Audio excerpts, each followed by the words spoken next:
Après ces 10 ans d'existence marqués par sa volonté et sa détermination à soutenir et à mettre en œuvre les orientations du secrétariat permanent du Parti congolais du travail, la force montante congolaise va tourner la page de sa première décennie pour en ouvrir une autre. Pour ce faire, le bras juvénile du Parti congolais du travail s'est lancé dans une vaste campagne de structuration et restructuration de ses organes intermédiaires et de base, question de mieux s'armer pour les futures batailles politiques.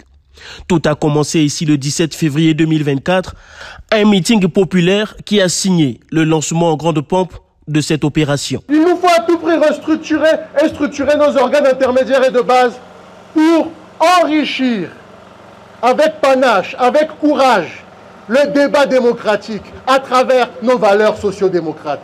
Il nous faut restructurer et structurer nos organes intermédiaires et de base, pour devenir une véritable force d'encadrement, dans la noble perspective de raffermir la conscience militante et la conscience politique de nos valeureux camarades.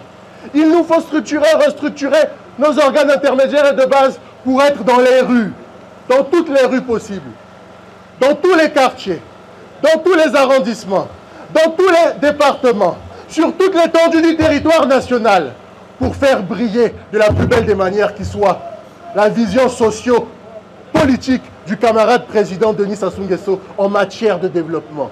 Du lancement officiel qui s'était suivi d'une réunion d'orientation tenue au siège fédéral du PCT Brazzaville. Et donc il nous faut là à tout prix structurer et restructurer nos organes intermédiaires et de base pour être en mesure d'accompagner le Parti congolais du travail dans toutes ses missions. Nous sommes là à 2 ans d'une échéance électorale majeure, conscient des nombreuses attentes du camarade président Denis Sassou Nguesso en cette année dédiée à la jeunesse, mais aussi conformément aux orientations hautement stratégiques du camarade Pierre Moussa, secrétaire général du Parti congolais du travail. Aujourd'hui, il nous faut réussir cette opération combien importante pour la survie de notre organisation. La FMC a ensuite déployé ses émissaires pour une mission de renouvellement des instances dirigeantes. D'un arrondissement à un autre, ce sont des assemblées générales électives qui se sont tenues dans une ambiance voulue camaradiale au regard de la portée historique de cette opération de renouveau de la FMC. Nous sommes unis dans un seul but, comme je disais tantôt hier, lors de la mise en place de nos bureaux de section. Contribuer activement au développement de notre pays et enrichir les politiques du Parti congolais du travail par nos idées, nos actions et notre énergie débordante. Et à ces 40 sections du parti, désormais nous pourrons compter sur un appui conséquent de la jeunesse, car à compter de ce jour, à côté des sections du parti, il y aura les sections de la force montante congolaise, vivier du parti et réserve de notre grand et glorieux parti. Central du Parti congolais du travail, premier membre d'honneur de la FMC, compte énormément sur vous. Vous le savez très bien que l'année 2024 a été décrétée année de la jeunesse. Donc nous comptons, il compte sur nous, nous tous, dans les propositions des activités, qu'elles soient culturelles, sociales, qu'elles soient sportives, qu'elles soient à caractère économique. En tout cas, très chers camarades, briller par des idées novatrices, le tout dans l'esprit de cohésion, dans l'esprit de camaraderie. Des élections, il y en a eu d'abord celles des présidents des sections et leurs membres déterminés à faire entendre la FMC à leur niveau. Ma hiérarchie m'a fait confiance, ils savent de quoi je suis capable de travailler au niveau de ma section. Et je remercie le secrétariat de la force montante congolaise qui a placé leur confiance envers notre modeste personne. C'est un joie immense aujourd'hui de faire partie de l'équipe dirigeante de l'arrondissement 7 FMC Mfilou. Nos engagements sont comme de tout temps, c'est-à-dire accompagner la volonté politique de notre organe juvénile qui est la FMC, mais sinon aussi accompagner le Parti congolais du travail, le PCT qui est notre parti mère, l'accompagner dans toutes les luttes qui sont politique, sociale et aussi au niveau de la vie de tous les. Maintenant que je suis à la tête d'une section, je vais mener à bien les missions qui me seront confiées et toujours avancer et promouvoir surtout la femme, l'entrepreneuriat au milieu juvénile surtout et accompagner le mouvement PCT. C'est la base qui est la force du parti. Et donc aujourd'hui, nous sommes venus ici pour construire cette base pour l'avenir du parti. Des présidents des sections ont pu énumérer plus d'une centaine présentés lors de ces réunions. Mais le point culminant de cette campagne, c'était les élections des bureaux des comités, des moments qui ont permis de découvrir les nouveaux dirigeants de ces instances. Le président, le camarade Longuesso, président chargé de l'orientation et de la coordination. Camarade Bumba Ras.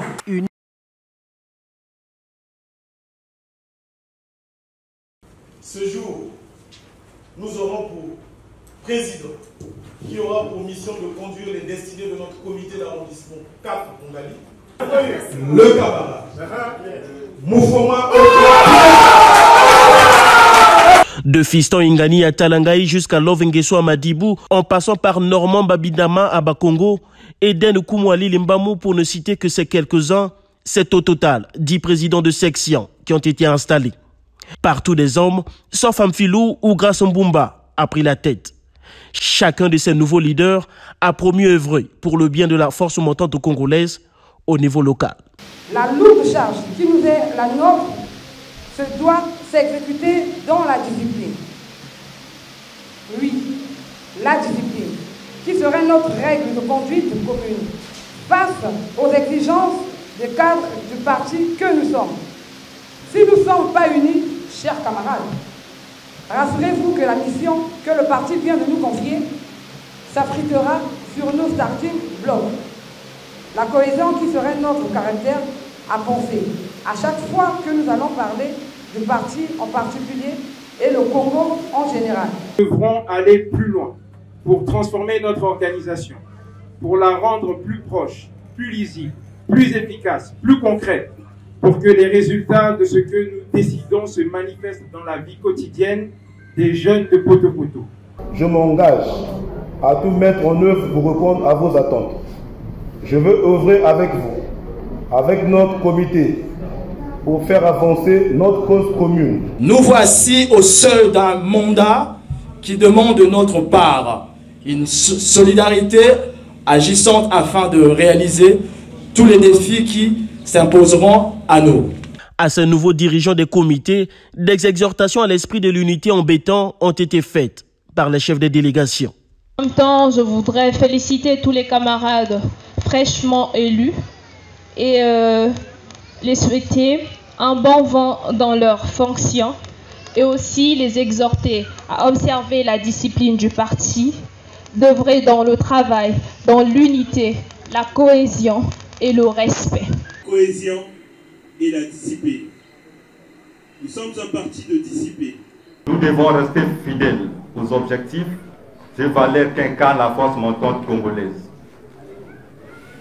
qui ne sont autres que éduquer la jeunesse dans toute sa diversité, encadrer les jeunes, mobiliser les jeunes autour des valeurs de paix et d'unité, de la social-démocratie, fondement idéologique de notre organisation. Les initiatives, vous en aurez, mais il faudrait que ces initiatives soient encadrées, canalisées par le comité du parti. Les camarades qui brilleront par l'indiscipline seront sanctionnés. La campagne de structuration et restructuration de la force montante congolaise à Brazzaville et à l'île Mbamou a été supervisée par les comités PCT au niveau de chaque circonscription. Une opération déroulée en toute sportivité entre les compétiteurs et sans heure. Ce qui donne une passe en or à l'unique élection très attendue jusqu'ici, celle du président de la Fédération FMC Brazzaville.